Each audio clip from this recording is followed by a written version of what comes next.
మనకి చపాతీ రెడీ అయిపోయిందండి. చక్కగా పొరల కింద ఇక చూపించేస్తాను చూడండి. ఇక కాలిపోతుంది వేడిగా. ఇంకా అసలు బాబోయ్ ఇలాంటి శీతాకాలం తిన్నప్పుడు భలేగా అనిపిస్తుంది. చూసారా పొరలు చక్కగా చికెన్ కర్రీలా ఉంటుంది అనమాట. శనగపప్పు కర్రీ చికెన్ కర్రీ కన్నా ఎక్కువ టేస్ట్ ఉంటుంది శనగపప్పు కర్రీ ఈ చపాతీలోకి. అదిని సూపర్గా ఇప్పుడు మాదు తినేస్తుంది. సాయి ఏమో బయటకు వెళ్ళిపోయాడు, టోర్నమెంట్ ఉందని చెప్పేసి. ఇంకాడికి తినడం కుదరలేదు. అడగడం ఆడు అడుగుతాడు. ముందు నైట్ చెప్తాడనమాట, అమ్మ రేపు పొద్దుటే శనగపప్పు కర్రీ చపాతీలు చేయవా, ఇంకా రోజు దోశలు ఇవే పెడతావా అని అడిగాడు.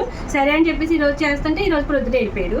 ఇదిగో ఇప్పుడు ఈ పిండి ఒకటి ఈ ఎండకి మనం మూత వేయకపోతుంటే ఏమైపోతుందంటే పైన మొత్తం ఆరిపోయి పెచ్చుల కింద కట్టేస్తుంది. ఇలా మూత వేసుకుని ఉంచుకోవాల్సి వస్తుంది.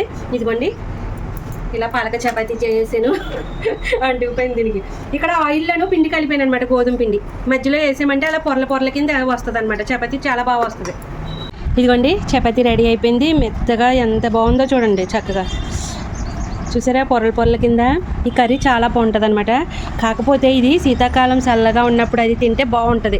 ఇంత వేడిలో తింటే ఈ ఎండలో ఎలా ఉంటుంది, మనకి ఇంట్రెస్ట్ ఉండదు అనమాట. కానీ తినాలన్న ఇది అంతే. అదిరిపోయిందండి నిజంగా, సూపర్. అబ్బా చాలా బాగుంది, చాలా బాగుందండి. చపాతీ కర్రీ కూడా రెండు సూపర్ ఉన్నాయి. మొదలు నీకు ఎలా అనిపిస్తుంది? కర్రీ చాలా బాగుంది, కానీ ఆ నిమ్మకాయ ఉల్లిపాయ పెట్టుకొని తిన్న ఫీలింగ్ ఉంటుంది, అది మిస్ అవుతుంది. అది నిమ్మకాయ ఉల్లిపాయ రెండూ లేవండి ఇంట్లో. చెప్పిన ఉల్లిపాయలు అయిపోయినాయి కూరలోకి అన్నింటిలోకి వేసి. ఇప్పుడు ఆ రెండు లేకపోవడం వల్ల ఫీల్ అవ్వలేకపోతుందంట. ఇది వరకులా ఫీల్ అవ్వలేకపోతుందంటమ్మా. కూర బాగుంది, ఉల్లిపాయ నిమ్మకాయ ఉంటే ఇంకా సూపర్గా ఉంటుంది అంటుంది.